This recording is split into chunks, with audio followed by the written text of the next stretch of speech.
పేరు వెంకటే. ఎట్లా ఉంది కాంగ్రెస్ గవర్నమెంట్? కాంగ్రెస్ గవర్నమెంట్ అంటే పాతకాలం గవర్నమెంట్ కాంగ్రెస్ గవర్నమెంట్ జేబులు నింపుకోవడమే. కాంగ్రెస్ ప్రభుత్వం అంటేనే జేబులు నింపుకునే ప్రభుత్వం. ప్రజాపాలన చేస్తున్నామంటారు. ప్రజాపాలన పశువుల పాలన లేకున్నది. మమ్మల్ని బర్రెల కూర చేసి తిప్పుతున్నారు రోడ్ల పోటీ. ఎందుకు ఏమైంది? ఏ ఇబ్బంది? ఏదున్నా ఏ సమస్య ఉన్నా ఆ అధికారితం కొద్ది ఏ అధికారితం కొంటే ఏ అధికారితం మండలాధికారులు కూడా రెస్పాన్స్ లేకూడదు. ఇక ఏవో రెస్పాన్స్ లేకూడదు. ఒక ఇన్ఛార్జ్ రెస్పెక్ట్ లేదు, ఏమీ లేదు. ఈ ప్రజాపాలన ఇది బర్రగా గొర్రెలను చేసిన అందరినీ. అవునా? 6 గ్యారెంటీలు ఇస్తున్నామంటారు. 6 గ్యారంటీలు నా లోట కేటీఆర్ సార్ అన్నాడు లోట పీస్ గ్యారంటీలు అంట అని. అందులో లోటనే ఉంటుంది పీస్, అదేం లేదు ఉంటుంది. అని ప్రభుత్వం అంటే ప్రజల పక్షాన పోరాడి ప్రజలకు ఇచ్చిన హామీలు నెరవేర్చిన ప్రజా ప్రభుత్వం అంటారు. ప్రజా ప్రభుత్వం అని ఎప్పుడు అంటారు? ప్రజలకు ఇచ్చిన ప్రతి హామీని నెరవేర్స్తే ఒక ప్రజా ప్రభుత్వం అంటారు. ప్రజల రోడ్ల మీద తిప్పలు పెట్టి ప్రతి ఆఫీస్ చుట్టూ మళ్ళీ వెంకటి లాగా దగ్గర కూడా మంచి రియల్ ఎస్టేట్ ఉన్నాయి. రియల్ ఎస్టేట్ మీద చాలా మంది బతికినారు. రియల్ ఎస్టేట్ లేకుండా డమాలు చేసి పడేసాడు. అక్కడ హైదరాబాద్ డమాల్ అయిపోయింది. ఇక్కడ రైతులకు మొత్తం మాదికు 3-4 కోట్లు అడుగుతుంది. ఇప్పుడు ₹1 కోటి కూడా ఎవరు అడుగుతారు భూమి.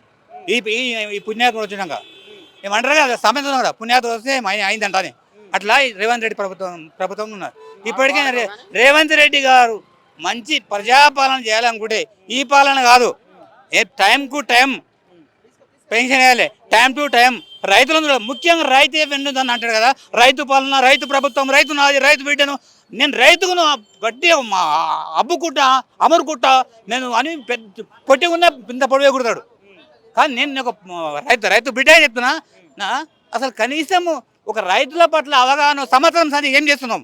రైతు బంధు ఆపేసి సంవత్సరం సంది మాకు పెట్టుబడి లేక అప్పులు చేసి ₹6 వడ్డీకి, ₹8 వడ్డీకి, ₹15 వడ్డీకి కూడా వచ్చి చేసుకుంటున్నాం. ఇప్పుడు మాకు రైతు బంధు లేదు. ఇప్పుడు కాగితాలు తీసుకొని ఊళ్ళలోకి వస్తున్నాంట, ఊళ్ళలో రికార్డు రాసుకుంటారా.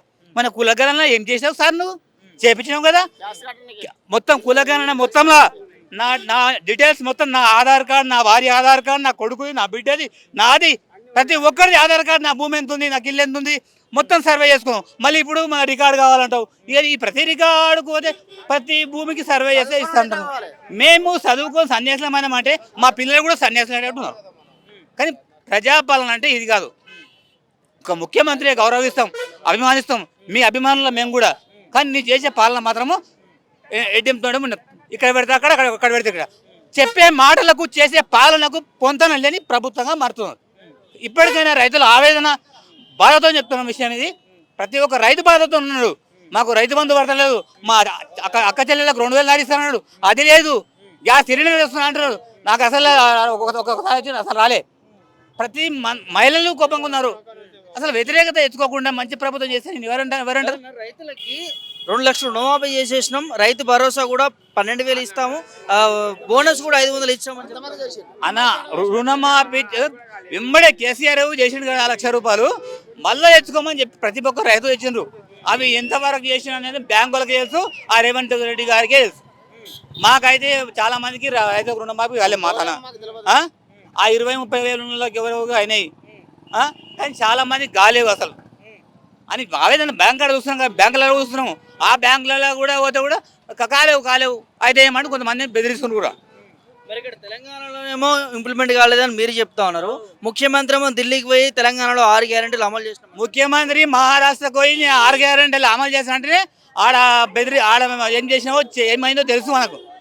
ముఖ్యమంత్రి గారిని ఎంత అవమానించారో తెలుసు. ఆయనే గెలిపలేరు నీ మాటలు. ఆయన తిరిగిన కాన్స్టిట్యున్సీలు మొత్తం ఓడిపోయినారు. మరి మహారాష్ట్రలో, మన తెలంగాణలో మనం పట్టుదల ఎక్కువ. మా తెలంగాణ పబ్లిక్ అంటే ఒక్కడు ఫిరంగి అవుతాడు, ఒక్కొక్క ఫిరంగి అవుతాడు, ఒక్కొక్క ఫిరంగి అవుతాడు. ఉద్యమ కాలంలో టీఆర్ఎస్ ఉద్యమ కాలంలో మేము టీడీపీ నుంచి టీఆర్ఎస్ ఉద్యమకారులం మేము. అప్పటికన్నా కూడా మేము అందులో టీఆర్ఎస్ పార్టీలో ఉండగా మళ్ళీ కొంతమంది దొంగల వల్ల మళ్ళీ టీఆర్ఎస్ పార్టీలో చేరినాక మేము పక్కకు తప్పుకొని మేము ఇప్పటికీ టీఆర్ఎస్ పార్టీని కొనసాగుతున్నాం. ఓవరాల్గా అయింది ప్రభుత్వం అంటే ప్రజలకు మంచి పరిపాలన అందించేదే మంచి ప్రభుత్వం. కేసీఆర్ ప్రభుత్వంలో మాకు ఏ ఒక్కటి టెన్షన్ లేదు. నీళ్ళు మేము వాటర్ లేకపోతే అసలు నీళ్ళు బిందెలు పట్టుకొని కొట్లాడుకుంటుంటాం. అప్పుడు మిషన్ భగీరథ వచ్చినాక మా ఇంట్లో రోజు నీళ్ళు వస్తున్నాయి. 7 గేళ్ళు తెచ్చి నీళ్ళు ఎక్కడ కాళేశ్వరం లేకపోతే పంటలు ఎడబడినవి. కాళేశ్వరం కట్టాడు, కూలిపోయింది, కుంగిపోయింది అని పొక్క చూపించి దొక్క ఇంత పొడవు అయిందని చెప్తున్నావు. కాళేశ్వరం లేకపోతే పంటలు ఎడబడిని, పుట్లు ఎక్కడివి, వడ్లు ఎక్కడివి, వానలకే పండినాయంట కదా. వానలు ఆడబట్టి వీళ్ళ తాత కొట్టించిన మా తాత కొట్టించిన వానలు ఎవరు కొట్టేలే. ఈ ప్రభుత్వం ఫెయిల్యూర్, మొత్తం ఫెయిల్యూర్ ప్రభుత్వం అయిపోయింది. మాట్లాడుతూ కాళేశ్వరంలో యూజ్ ఏం లేదు, ఒక గింజ కూడా వండలేదు కాళేశ్వరం. ఇప్పుడు ఏడ కాళేశ్వరం కట్టించింది కేసీఆర్ గారు. ప్రతి ప్రాజెక్టు కట్టించింది కేసీఆర్. పాలమూరు రంగారెడ్డి కూడా కట్టిస్తామన్నాడు ఆయన. ఇప్పుడు ఉన్న స్టార్టింగ్లో కానీ అవదాండాపురం అన్ని ఉట్టిన పెట్టినావు, అదైనా కట్టిస్తలేవు. మరి మాకు రంగారెడ్డి డిస్ట్రిక్ట్ శాపాల మండలం నీళ్ళు వాటర్ లేవు. శాపాల మండలం అసలు హీనంగా చేస్తున్నావు. ఎందుకు మా శాపాల మండలం ఏం పాపం చేసింది? మా చేవల్ల కాన్స్టిట్యున్సీ ఏం చేసింది? మా చేవల్ల కాన్స్టిట్యున్సీ తీసుకురా, నీ కొడంకల్లకు నిధులు తీసుకురా. ఇంకోతావు మాకు చేవల్ల కాన్స్టిట్యున్సీకి నిధులు తీసుకురావాలి.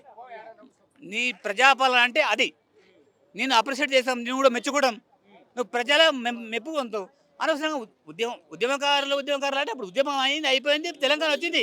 మన తెలంగాణ వచ్చాక నువ్వు మన తెలంగాణనే కూడా నువ్వు మమ్మల్ని మోసం చేస్తే, మనోడే మనం మోసం చేస్తే మనం ఎవరు నీకు చెప్పుకోవాలి? మన రేవంత్ రెడ్డి మన తెలంగాణ ముద్దు బిడ్డే కదా, కొట్లాడిన ముద్దు బిడ్డే కదా.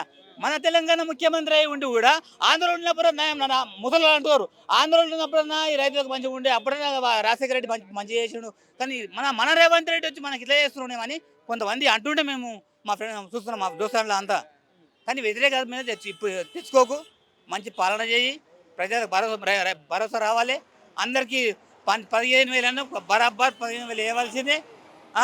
ఆడబిడ్డలు 2,000 ఇవ్వాల్సిందే. గ్యాస్ సబ్సిడీ ఇవ్వాల్సిందే. రుణమాఫీ అందరికీ రావాల్సిందే.